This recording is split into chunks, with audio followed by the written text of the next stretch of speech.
Hello, welcome to the Comic Book Commentary. I'm Bo Leidig, and this week we're going to be diving back into the Wildstorm Universe prequel series that is Team 7 with Team 7 number 3. So let's zoom in and take a closer look. First published in December of 1994, we can see here on the cover we've got an image of Cole Cash, aka Grifter, standing over Lynch as he's seemingly defeated on the ground, gripping a grenade as Cole is holding a pistol. And we've also got these guys standing behind them with a stained glass window. It's actually a really cryptic cover in terms of having any idea what's going on here. But these are all points that happen in the story and are explained on the interior of the book. So in that sense, it makes, perfect sense that this completely coincides with the story on the interior, but going into this, it really doesn't seem to make sense. The first thing we see when we open the cover is not the credits of the book, but actually an advertisement for Jurassic Park, Part 2, The Chaos Continues on Super Nintendo and Game Boy. I was completely unaware that this game even existed until I opened this book. I never actually played it, and it's kind of surprising to see how drastically different it was from the first Super Nintendo Jurassic Park game, which had like a top-down three-quarter perspective view for the exterior portions of the game, and then when you went inside, it was like a first-person type of view, which was not common on the Super Nintendo for most games. This game instead is much more like the Genesis version, where it's like a side-scrolling action shooter type of game, and I actually read some reviews about it. And it turns out not a lot of people really liked this game, at least in games media of the time. They felt it was really uninspired and were not too keen on the format change. We then get into the story where it picks up exactly where we left off in issue 2. We see Lynch holding a gun point blank to Cole's forehead, and Cole daring him to pull the trigger and then telling him that after he does so, to go ahead and turn the gun on himself and do the same thing, as we see the president of, former president, I guess, of the nation they're in, sitting on or lying on the ground with a hole blasted through his head by his own doing, as he was forced to do so by Johnson, who Cash then killed. Cash then tells Lynch that the men are monsters and that whatever journey Craven has them on, it's completely off the rails. He then mentions that McNamara, Berkman, and now Johnson were all driven nuts. And then he dares Lynch to, instead of pulling the trigger, just go ahead and use his powers to off him, to either burst one of his arteries or snap his spine. At that point, Lynch yells and pulls the trigger, firing off a shot. However, he aims the gun directly to the side of Grifter's head and puts a hole through the wall as he turns around and walks away with his pistol still smoking. As he exits the presidential manor, he's greeted by Cray, aka Deathblow, who asks him what happened. He tells him that the president has been killed and that a new government friendly to the US will be taking control. And then he informs him that Johnson is dead. Cray asks, what happened? Everything was by the books. How did this go down? And Craven just says, listen, today it was Johnson, tomorrow it could be you, the next day after that it could be me, as he turns around and looks at Cash exiting the mansion. And he then just tells Cray as he walks off, go ahead and get used to it, because it isn't going to get better from here. Upon reaching the evac point, the men are greeted by a couple of choppers who are going to take them back home. However, Callahan is a little bit worried about this, as he states, it just seems off that we came in on a sub and we're leaving on a chopper. However, Fairchild tells him that, this is nothing to worry about, that everything's going to be fine. They're going back home. And as they get onto the chopper, we see Lynch move to one side and sit on his own as he starts to ponder things that don't necessarily seem to add up, as he realizes that even though the mission in which they were exposed to the gene-altering elements was supposed to be, something that was catching everybody off guard, including Craven, that they were met with, instant evacuation and brought back home to a medical staff that was already prepared to deal with them. And if it was a surprise, that wouldn't have been the case. However, his thoughts are interrupted when there's a large explosion and the shout of incoming coming from the pilot, As they look down, they see that a large faction of the military of the country that they're trying to get away from is still in hot pursuit, apparently loyal to the now dead president. And as Slayton prepares to take aim to try and defend the chopper, he's interrupted when Dane puts his hand in front of him and says, "Don't worry, I got this. I've been practicing. Check this out," as we see him start to strain and sweat with the effort that he's putting forth to try and deal with the threat below. Suddenly, the force below is engulfed in fiery explosions and chaos and carnage. And we then see Dane turn around to Slayton and say, "Hey, yeah, how cool was that? I just wished all their bullets back into their guns and caused all this with my mind. Whatever this is, it's wild." As the two of them share a high five celebrating the victory, we see that Cash and Lynch share an uneasy gaze as Cash is starting to believe that them having these powers is far from a good thing and is definitely second guessing what the next move should be. We then also see Cray sitting alone, just polishing his gun, probably feeling a little bit left out, as again, he is the only member of Team 7 who did not gain any new special or unique abilities after exposure to the genetic altering materials. He's still just a regular guy. Don't get me wrong, still an amazing soldier in all of, by any right, just given his abilities, but he doesn't have any special powers to speak of, and I think he's starting to realize what that means for him going forward with the team as we see the chopper continue on its journey back to the States. Back in DC, we see that Lynch is in IO headquarters being debriefed by Kraven and Gabriel as he tells them that the group is, starting to be really on edge after being exposed to the gene-altering material, and that things aren't going well for morale. At that point, Kraven asks Lynch, what about Johnson? What happened to him? And Lynch responds he was killed in action. And this provokes Kraven to ask him killed by who. Lynch decides to cover for Cash and states he was killed by the bad guys, the ones you sent us to take down. Kraven, however, doesn't seem to be buying it as he asks, is that really what happened?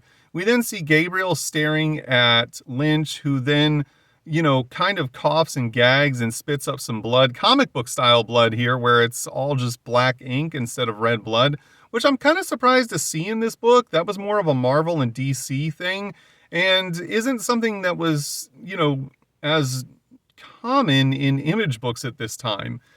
We then see Lynch look up at Gabriel and tell him to get out of his head. At this point, Kraven dismisses Lynch, who walks out of the room. Gabriel tells Kraven that while he knows Lynch was lying, he wasn't able to actually read his mind, as Lynch is now capable of defending his mind from being read by Gabriel. Kraven tells him that it doesn't matter. What's important is that the men are now closing ranks amongst each other, and that they can use that to their advantage in the next step, which he calls the final test. Kraven then tells Gabriel that he's going to give the man leave so that they can get some rest and unwind. And apparently they do this by attending the world's most garbage bar, which is kind of shocking given that IO headquarters is located in DC, and that means that this bar is not that far from the Beltway area, apparently, which I find kind of shocking that this crap hole would be that close to the Beltway area, but hey, maybe I'm wrong. Inside of the bar, we see Fairchild going on and on, trying to impress a woman that he's hitting on, showing her all the scars on his body, believing that this will make her fall head over heels for him. However, she's completely unimpressed as she decides that she and her friend are going to leave. Fairchild grabs her arm and she turns around and says, "Let go of me." She and her friend start to walk off as one of the men sitting at the bar by Fairchild just kind of says, "Oh, smooth move." But Fairchild says it's not over yet as he looks at the woman and concentrates, and then she suddenly turns around and goes back to him. We then realize that Fairchild is using his powers to control her mind as he says, "Now that's better, how about a smile?" As we see her smile, but almost in a frightened sort of way. And then he says, "Now how about a kiss?" And as she starts to lean in, we see a hand reach from behind and grab onto Fairchild. That hand belongs to none other than Cash, who is completely infuriated and has had enough of seeing this, as he says, "Knock it off, Fairchild," as he grabs him and tosses him across the bar. We then see the woman run out of the bar crying as Cash says, "Enough of this voodoo, you're not on duty. Save those tricks for when we are in the middle of a mission." And Fairchild's like, "Hey man, I was just trying to have a little fun." And Cash isn't buying it, and with good reason. I mean, Fairchild was legitimately in the middle of trying to sexually assault that woman. And Cash is like, "Look, I've had about enough of all of this. It's bad enough that I've got to deal with all this crap when we're on duty, let alone off." As we see that the bar is also housing some G-men over here wearing some shades and earpieces and black suits who obviously are out of place and should have been noticed by the men, and perhaps they were. At that point, Cash grabs Fairchild by the coat and leads him out of the bar, stating, "I've had all the rest and relaxation that I can handle for right now, and we're headed back to base." Then we are teleported to somewhere in Africa as a general is looking at a destroyed building and states, "I was under the impression that your country was going to send me help when all I got instead was a cripple," referring to a man who we don't know the identity of as he is walking with crutches. The man states, "The men who did this were no mere terrorists. They have special abilities that, ancient ignorant people would have referred to as magic, but it's far from that." He then states that he's going to do what needs to be done in order to help out this general/president and ruler, presumably, of this country that they're in. The man then asks, "Well, how is it that this is going to happen? What's the Soviet Union going to do for me in this instance?" And the man with the crutches states, "I'm going to hunt down every one of these men and kill them." And the president seems to be, accepting of these terms, though he doesn't know how any of it's going to happen. And we also see that the man with the crutches is being accompanied by a large, muscular man wearing a sort of tunic, looking as if he's about to go to battle in ancient Greece. There's a lot of questions that are being, asked by this one page. And unfortunately, in this issue, none of them get answered. Meanwhile, back in DC, we come across Cray, who is walking in a park with Miss Turner, the psychiatrist, who's been working with all the men of Team 7 since they were exposed to the gene-altering materials. And she informs him that he will not be accompanying the rest of the team on their next mission. This, of course, doesn't go over well with Cray, who is, basically just kind of sulking about it. And Turner then asks him, "Do all of you have to act like children?" Craven has his reasons. But, at this point, Cray's like, "Yeah, and I know that song, lady. I'm basically not going to be on this mission because I don't have any powers. And despite the fact that, I've spent my entire adult life, serving my country and working to be the best soldier I can be, apparently that's not good enough to cut it anymore." At this point, Turner's like, "Well, listen, you still have talents," but at this point, she's cut off by Cray, who's like, "Oh yeah, I got tons of talents. Unfortunately, they're not the kind of talents that we need in today's world, apparently." He's like, and he then states, "I feel like I'm being replaced in the sense of being the last Cro-Magnon, or I'm sorry, the last Neanderthal meeting up with all of the Cro-Magnons who are like, 'Oh wow, you're really handy with that rock, but we're looking for a different set of skills these days,'" as we see him walk off sulking, as the two of them were also being shadowed by some conspicuous G-men right here.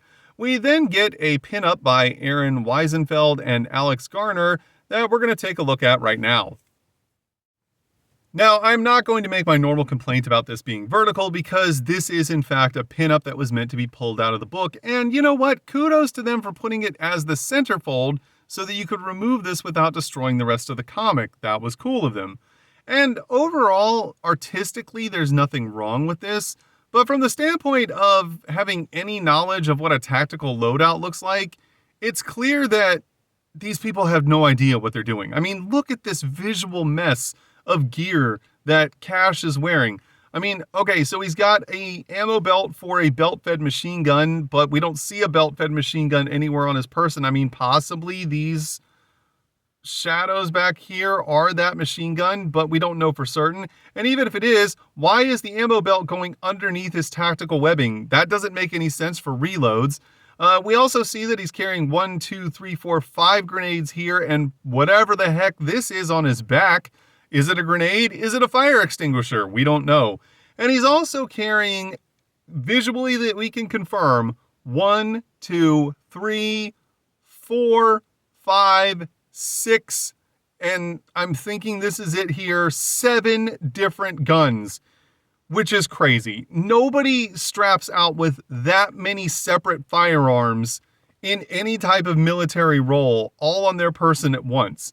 And also, this gun on his shoulder, not only is it ridiculous, it's pointing the wrong way. If he's going to draw that gun, it would have to be with his left hand, which means that the handle should be facing towards the front of his body, not the back. He also has a tactical knife on his shoulder, along with one in his boot. I get it, the whole idea is supposed to be, man, look how cool and badass Cash looks here. He's armed to the teeth. But that doesn't mean that any of it makes sense. If you're going to arm him up like this, all he really needs is one primary weapon and 1 or maybe 2 secondary weapons. Instead, he's just strapped up with like 15 different separate secondary weapons. It doesn't make any sense. I mean, I appreciate the overkill of comic book nonsense and all, but still, like, can it just make the slightest bit of sense from any type of militaristic tactical standpoint?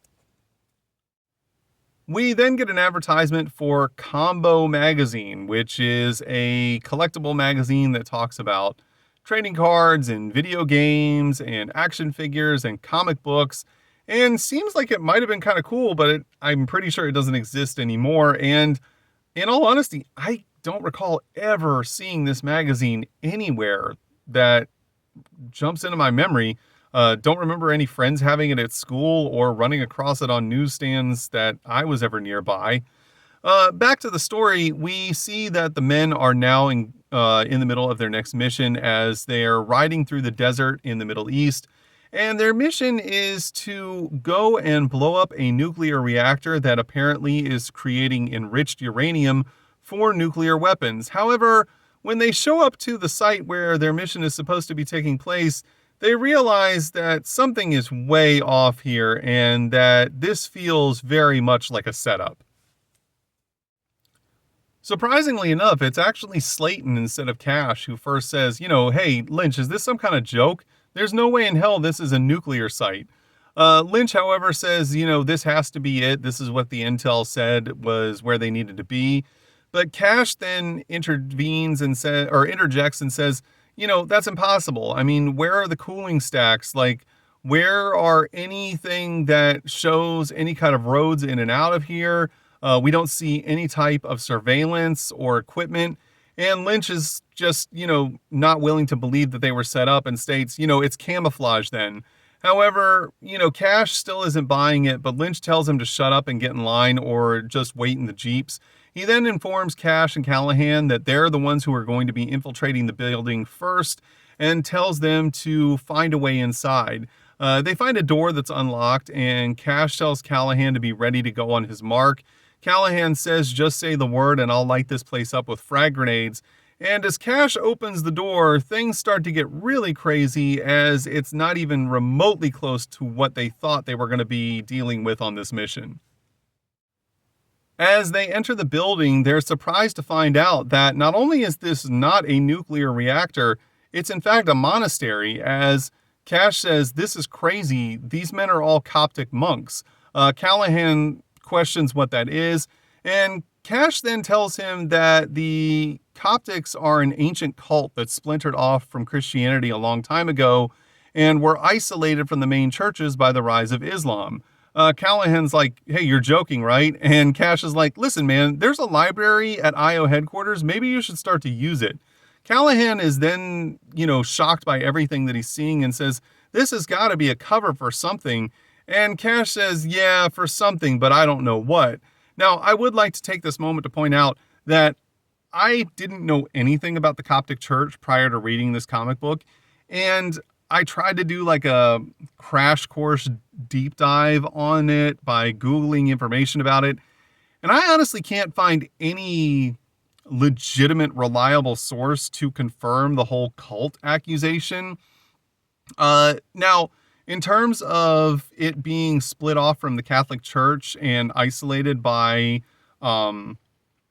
the Arab world conquering Egypt and Islam becoming the dominant religion of that region, that part is true. But again, to throw around the accusation of calling any kind of religious belief a cult, I feel like you have to have some pretty undeniable evidence to back that up, and I really couldn't find any. So I'm not going to confirm that what this book is saying is true. I can't deny it, but at the same time, I'm not trying to start a firestorm here by just making baseless accusations without any type of hard evidence to back up those claims. So I would suggest that, if you want to find out more about the Coptic Church and make judgments about it, that you do your own research and try to find as reliable sources as you can and come to your own conclusion, because personally, I really can't make a definitive decision one way or the other about it.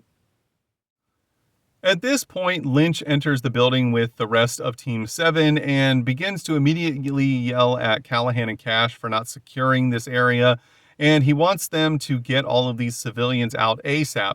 However, Cash has had enough at this point and says to Lynch, look, man, this is not a nuclear reactor. It's a setup.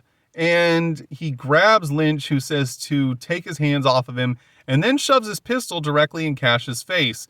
However, Cash says you should have just pulled the trigger last time when you had the drop on me, as he uses his powers to fling Lynch across the room and up into the ceiling, where he smacks into a pillar and then falls to the ground with a thud.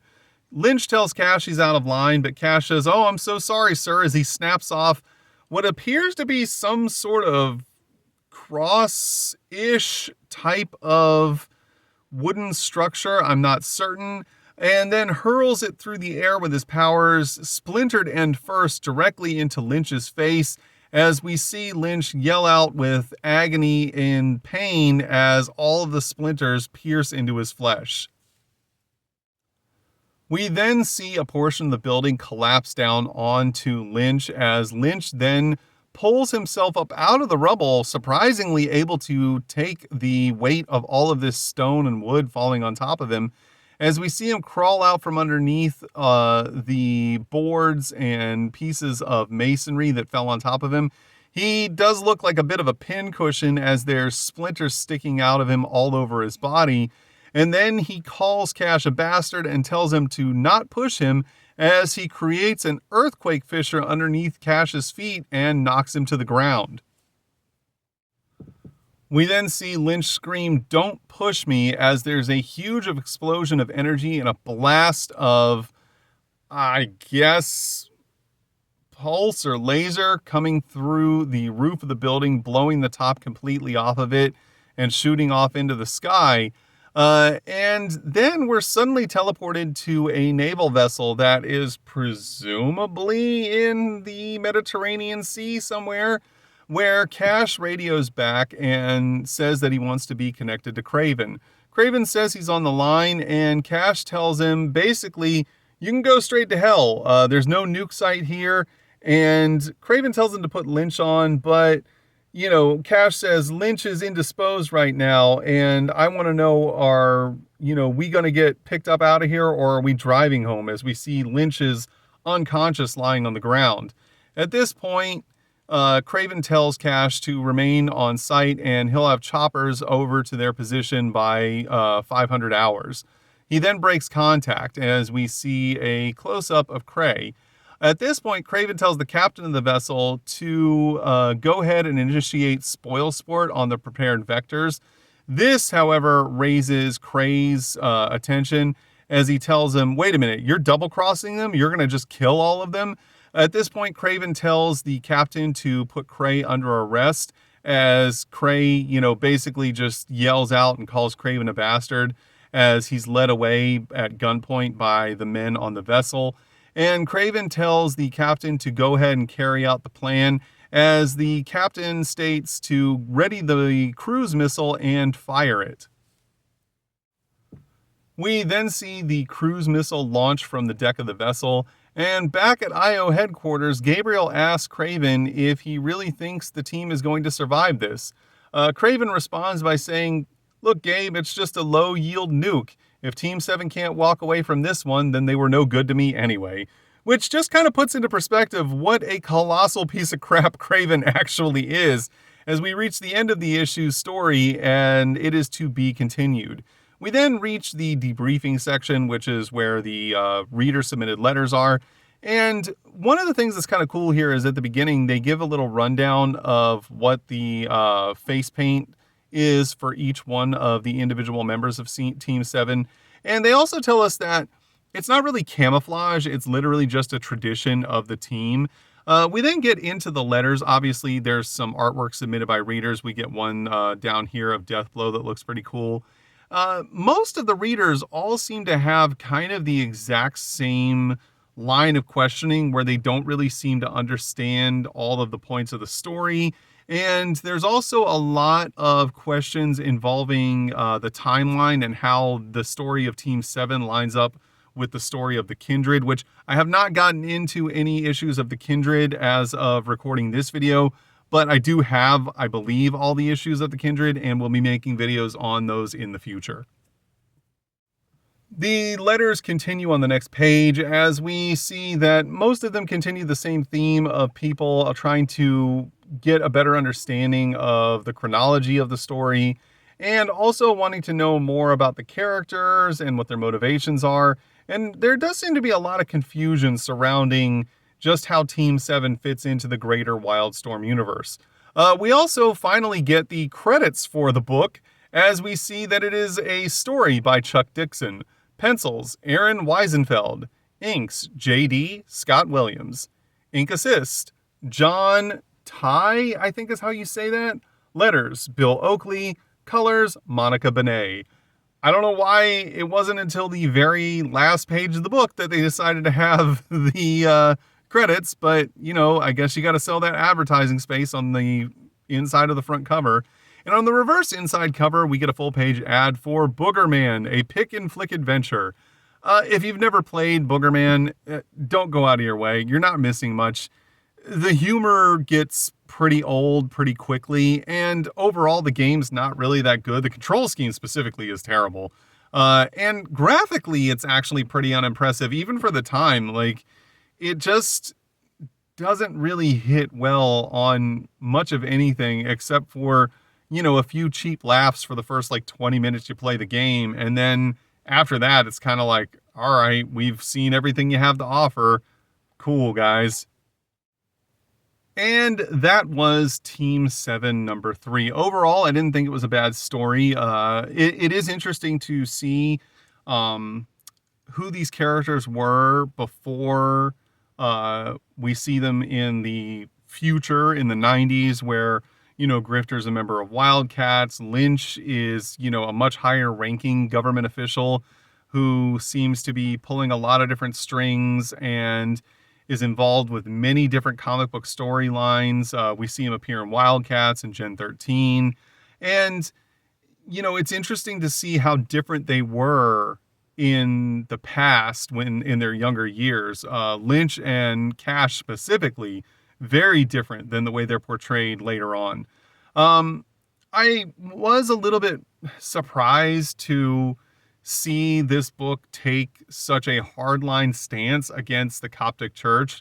As I stated before, I didn't know anything about the Coptic Church before this, and I did about an hour's worth of research on the internet after reading this issue.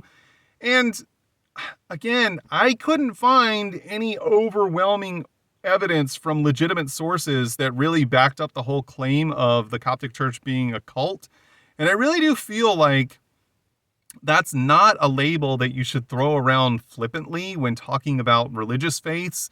I understand that, there are actual cults out there, and there are people doing bad things and using religion as a veil to try and justify the bad things that they do.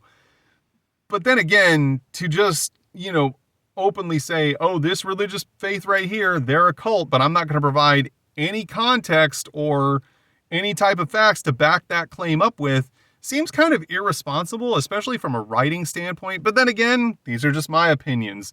Your opinions may be that there was nothing wrong with this book and that the claims that they were making were 100% factual.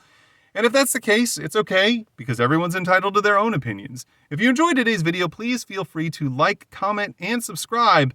And thanks for stopping by. Have a great day.